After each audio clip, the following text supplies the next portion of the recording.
اور اسی لیے رسول کریم صلی اللہ تعالی علیہ وسلم نے اس قربانی کو بڑا جہاد فرمایا کہ جو اپنے نفس کی قربانی دے دے اس نے بڑا جہاد کیا ہے، اور گردن کی قربانی دینے والا وہ جہاد اصغر میں شریک ہوا۔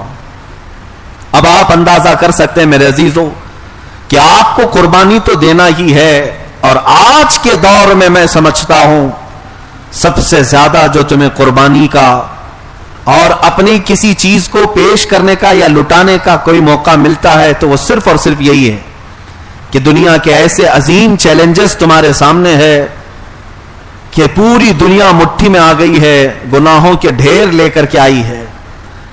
اب تمہارا کٹھن امتحان ہے۔ وہ زمانہ اچھا تھا جب چھوٹی بڑی تلواریں لے کر چاہے زنگ آلود ہی کیوں نہ ہو میدان میں اتر جاتے تھے، مقابلہ آرائی ہوتی تھی اور جہاد میں شریک ہو جاتے اور اپنی گردنوں کا نذرانہ دے دیتے۔ ان کے ساتھ اتنے معاملات نہیں تھے جو آج ہیں، لیکن آج کے زمانے میں نہ تلواروں کی نہ چاقو چھری کی یہ جنگیں نہیں ہیں۔ آج جو تمہارے ساتھ سب سے بڑی جنگ لڑی جا رہی ہے وہ انٹرنیٹ کی جنگ ہے، اسی میں ساری جنگیں ہوں گی۔ آپ دیکھ لیں پوری دنیا ٹیکنالوجی سے ایک دوسرے کو مات دیتی ہے، ایک دوسرے کو شکست دینے کے لیے تیار ہے۔ اب میں اگر کہوں تو ہو سکتا ہے میری بات کا ایکشن لیا جائے، لیکن کہنا ہماری مجبوری ہے کہ دنیا میں آج کچھ بیماریاں زور زبردستی پھیلائی گئیں اور اسے یہ باور کرایا گیا کہ یہ انسانوں کے جسموں سے پھیلنے والی بیماریاں ہیں، جبکہ سائنس کا علم رکھنے والے اور بڑے بڑے ریسرچ اسکالر یہ اچھی طرح سے جانتے ہیں کہ کئی ملک ایسے ہیں آج بھی جو بایو ویپن تیار کر رہے ہیں۔ بایو ویپن کیا چیز ہے؟ لیبارٹری کے اندر، لیب کے اندر ٹیکنالوجی کے مدد سے وائرس تیار کرنا اور دوسری کنٹریز میں چھوڑ دینا۔ یہ وائرس کی ایجاد، وائرس کی پیداوار یہی انٹرنیٹ کے دور میں دیکھنے کو مل رہی ہے۔ یہ جو اگلا دور آنے والا ہے انہی جنگوں کا دور ہے، انہی کے درمیان آپ سب کو اپنی قربانیاں بھی دینی ہے اور اپنے آپ کو بچا کر کے بھی رکھنا ہے۔ عزیزان گرامی وقار، میں ان حالات پر بعد میں آتا ہوں، لیکن مجھے تاریخ کے کچھ اوراق آپ کے سامنے کھول کے رکھنے ہیں۔ جس اسلام کو آج آپ اپنے گلے سے اور سینے سے لگا کر رکھتے ہیں، یہ اسلام اتنی آسانی سے تمہاری مسجدوں میں نہیں آیا ہے، یہ اسلام تمہارے گلی کوچوں میں آج اتنی آسانی سے نہیں آیا ہے۔ تم اگر یہ سمجھتے ہو کہ پھولوں کی سیج پر سج کر یہ ہمارے گھر تک آیا ہے تو تمہاری خام خیالی ہے۔ یہ ہم تک اگر پہنچا ہے اس کے لیے کئی قربانیاں، کئی لوگوں کے خون اس میں گئے ہیں، تمہیں اندازہ بھی نہیں ہے میرے عزیزوں۔ اس بات کا المیہ تو ہے، اس بات کی تکلیف بھی ہے مجھے کہ ہمارے بچے ہماری تاریخ سے واقف نہیں اور پڑھتے بھی نہیں، پڑھنا بھی نہیں چاہتے۔ ان قربانیوں کا جب میں ذکر کرتا ہوں تو رونگٹے کھڑے ہو جاتے ہیں۔ سلطان محمود غزنوی کی بات ہے کہ جب ایک قلعے کو فتح کرنے کے لیے وہ اپنے بہت ہی طاقتور ہاتھیوں سے اس قلعے کے پھاٹک کو ٹکر دے رہے تھے، فوج بھی تھی، لیکن قلعے کے پھاٹک پر بہت نوکیلے کیل چبھے ہوئے لگے ہوئے تھے۔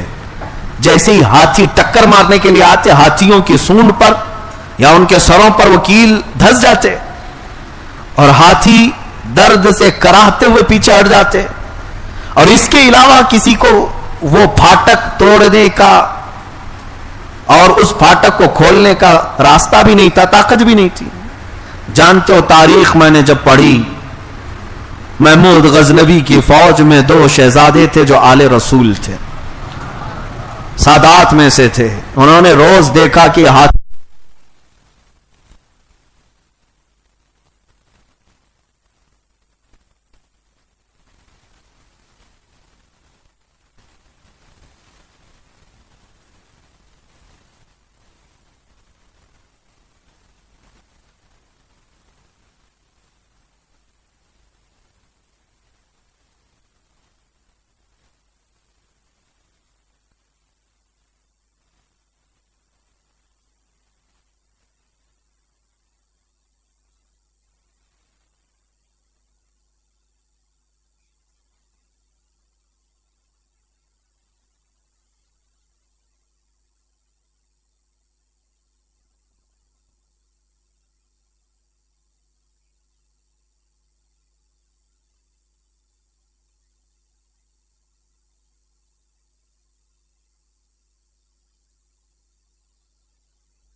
میری باتیں اس لیے نہیں ہوتی کہ تم جنگ کے میدان میں اتر جاؤ، میری باتیں اس لیے ہوتی ہیں کہ اپنے دین کو ہلکا نہ سمجھو.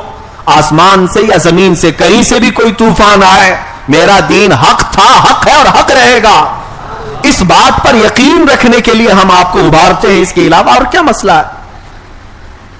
میرے عزیزوں، رسول کریم صلی اللہ تعالی علیہ وسلم کے صحابہ کی جو آزمائشیں ہوئی، کن کن معاملات پر انہوں نے قربانیاں پیش کی ہیں، مال کی بھی، اولاد کی بھی، جائیداد کی بھی، اور ساتھ ہی اپنے خواہشات کی بھی. ہر طرح کی قربانیوں کی مثالیں میں تمہارے پاس رکھ سکتا ہوں. آپ کو اندازہ ہوگا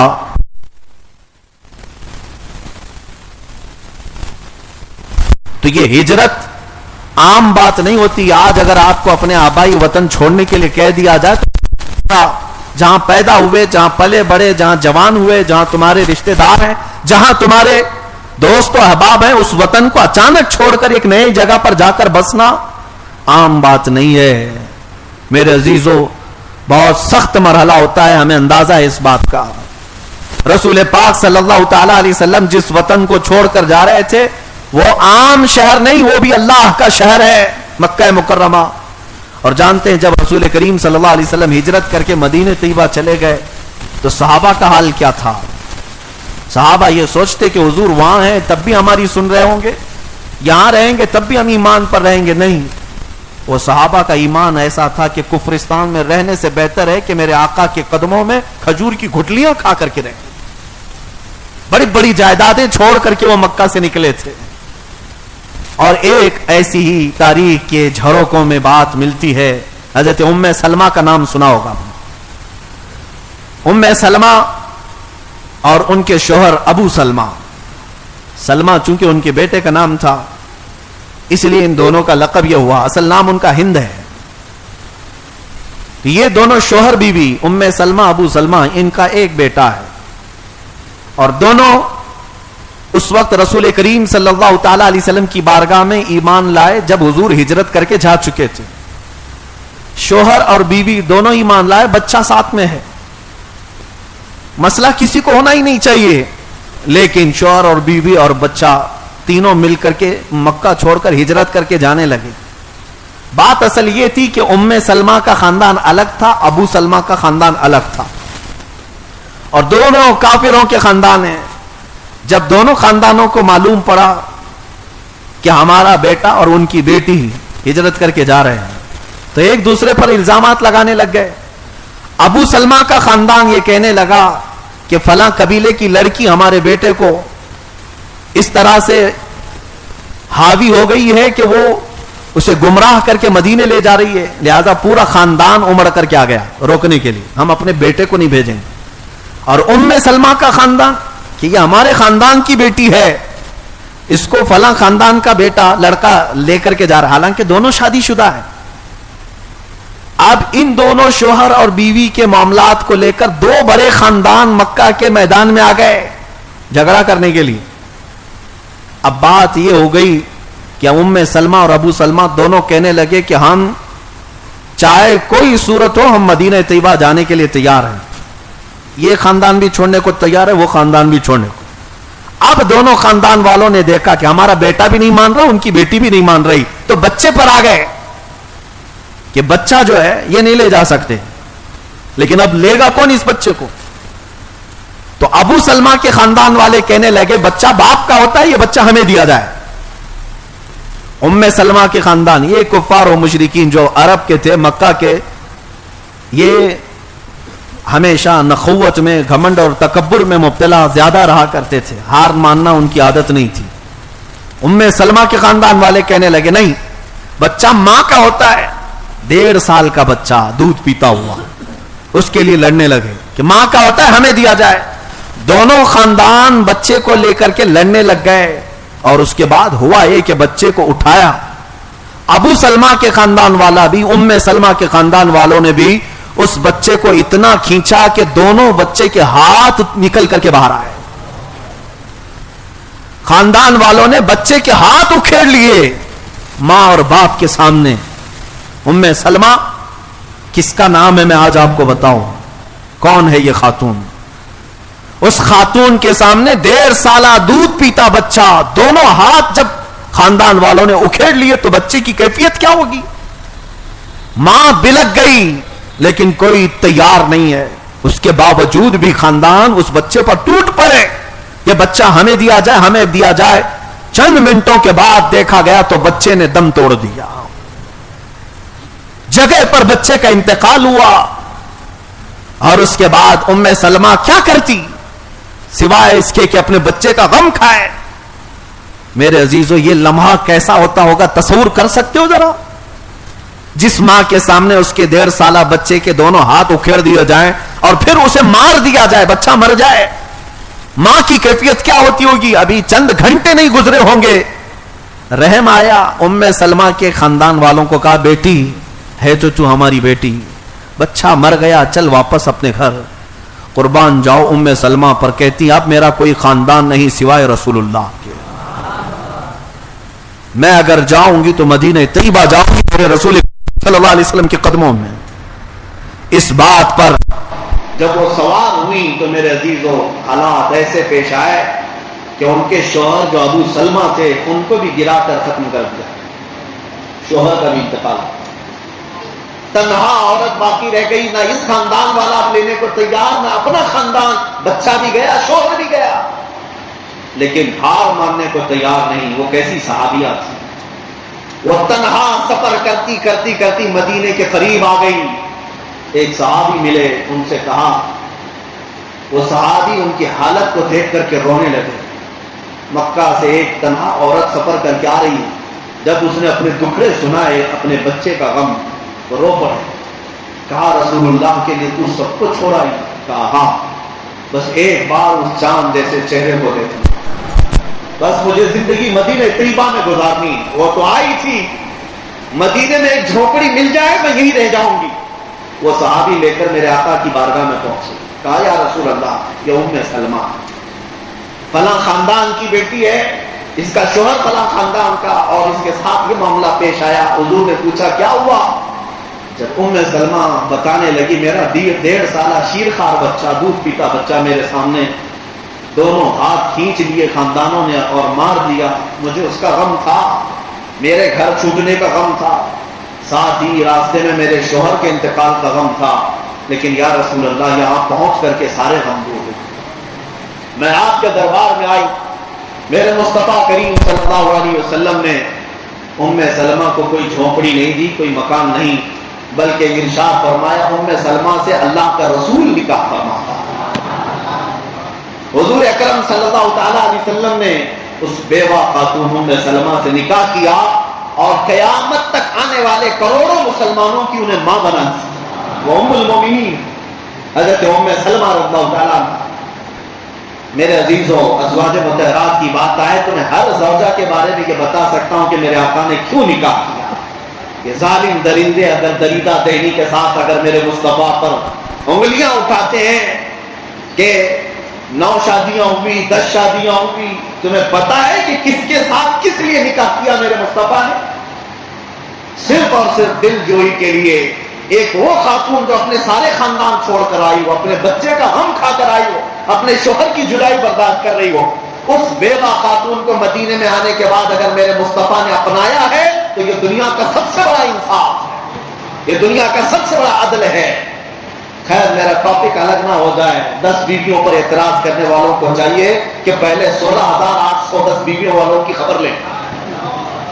ہاں ہمیں پتا ہے کہ کس کی 16,000 بیویاں ہیں، میرا ٹاپک الگ نہ ہو جائے۔ اس پر مزید تعجب کی بات یہ ہے کہ جس کی 16,000 بیویاں ہیں وہ ایک ہی رات میں سب سے شاباشی بھی کرتے ہیں، یہ بھی ہے، لاجک بھی نہیں پتا ہے، منطق سے بھی سمجھ میں نہیں آتا۔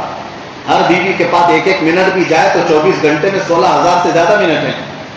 ہاں کیلکولیشن کر کے دیکھ لیں، لیکن یہ بات مجھے آج اسے بھی عرض کرنی پڑی کہ 10 یا 9 بیویوں کے متعلق حضور کے اعتراض کرنے والے، تمہیں پتا اگر عورتوں کے ہی معاملات کی بات ہوتی، نبی پاک صلی اللہ تعالیٰ علیہ وسلم 25 سال کی عمر میں 40 سالہ بیوہ سے نہیں شادی کر رہے ہوتے۔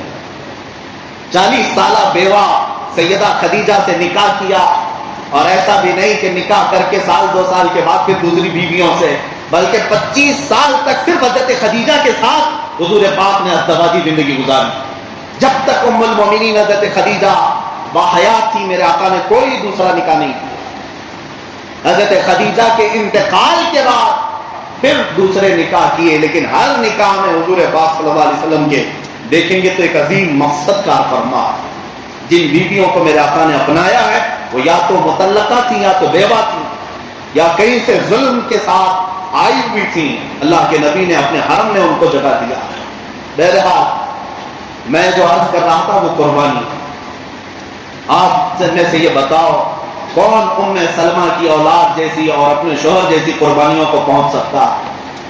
کس کے اندر اتنا جگر ہے جو اپنی اتنی قربانیاں سہ سکے؟ آج کے زمانے عزیزان گرامی یہ اولاد کی قربانی ایک دو کے ساتھ نہیں، بہت ساری مثالیں تمہارے پاس.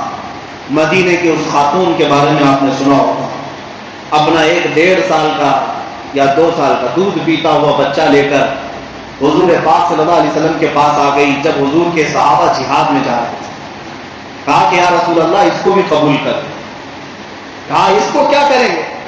وہ رونے لگی کہ مدینے کی ہر خاتون جس کے جوان بیٹے ہیں وہ سب آپ کے ساتھ بھیج چکی. کسی کا شوہر، کسی کا بھائی، کسی کا بیٹا آپ کے ساتھ ہے. میرے پاس کچھ نہیں سوائے اس بیٹے کے. میرا شوہر شہید ہو چکا ہے، بس یہ بیٹا میرے پاس ہے. اس کو لے آئی ہوں کہ کم سے کم یا رسول اللہ اس کو آپ قبول کر لیں. اس کا کیا ہوگا؟ وہ خاتون کہتی ہے میں جانتی ہوں میرا بیٹا تیر اور تلوار نہیں چلا سکتا، لیکن آپ مجاہد صحابہ کے ہاتھ میں دے دیں، جب دشمنوں کی طرف سے تیر چلے تو میرا بچہ ڈھال کے کام آ سکتا ہے، اس کو بچانے کے لیے استعمال کیا جا سکتا ہے. یہ وہ قربانیوں کا ذکر میں کر رہا ہوں میرے عزیزوں جو آج دل پر پتھر باندھ کر کے بھی کوئی کھڑے ہونے کو تیار نہیں. ان کی اولاد کی قربانیاں، ان کے اپنے مال و متاع کی قربانیاں. سیدنا ابوبکر صدیق رضی اللہ تعالیٰ جس طرح مال کی قربانیاں دی، حضرت عثمان غنی نے جس طرح مال کی قربانیاں دی. آج اگر آپ کے پاس حساب کرنے کا انداز ہے تو میں آپ کو بتاتا ہوں، صرف جنگ تبوک کے موقع پر حضرت عثمان غنی رضی اللہ تعالیٰ عنہ کا جو خیرات شدہ مال ہے، توجہ چاہتا ہوں، حضور پاک صلی اللہ علیہ وسلم نے جب رغبت دلائی تھی کہ کوئی ہے جو اللہ کی راہ میں دے تو حضرت عثمان غنی کھڑے ہوئے 1000 اونٹ ساز و سامان کے ساتھ. پھر حضور پاک نے دوبارہ کہا تو پھر انہوں نے 1000 اونٹ ساز و سامان کے ساتھ. پھر حضور نے پوچھا اور کوئی ہے تو تیسری بات بھی حضرت عثمان غنی 1000 اونٹ ساز و سامان کے ساتھ. آپ نے روایت سنی ہوگی، لیکن آج میں یہ بتا دوں اس کا آج کے زمانے میں اگر حساب کیا جائے کتنا انہوں نے ایک دن میں خیرات کیا تھا تو تقریباً 120 کروڑ کی مالیت ہوتی ہے. 1 ارب 20 کروڑ کی مالیت تقریباً جو انہوں نے ایک بار میرے مصطفیٰ کے فرمان پر قربان کیا تھا. میرے عزیزو 1000 روپے کی چٹھی دے کر کے لوگ ایڈورٹائز کرتے ہیں. مسجد میں 100 روپے کی نوٹ جھولی میں ڈالنا ہو تو 4 لوگوں کو دکھانا پڑتا ہے کہ ہم نے بھی دیا. لیکن وہ رسول اللہ کے جانثار صحابی جنہوں نے ایک بار میرے مصطفیٰ کریم صلی اللہ علیہ وسلم کے حکم پر کروڑوں، آج کتنے دان کرنے والے ہوں گے لیکن لا کر کے دکھاؤ حضرت عثمان غنی کی طرح ایک وقت میں میرے آقا صلی اللہ علیہ وسلم کے ایک زبان پر اس طرح سے دیو. ابھی میں آپ کو بتاؤں، حج کے سفر میں مدینہ طیبہ کے دوران میں گزر رہا تھا، حضور کی مسجد نبوی کے قریب میں ہی جو بڑی بڑی عمارتیں بنی ہوئی ہوٹل 14 منزلیں، ان ہوٹلوں میں آج حجاج قیام کرتے ہیں. لیکن میں آپ کو بات یہ بتا رہا ہوں، جانا تو شاید آپ کو بھی نظر آ جائے. باب السلام سے نکلنے کے بعد تھوڑے سے آگے کے بعد ایک بہت ہی بلند و بالا ہوٹل ہے جس پہ حجاج قیام کرتے ہیں. 14 منزلیں کی کافی بڑی عمارت ہے. ہوٹل کا نام ہے وقف عثمان ابن عفان.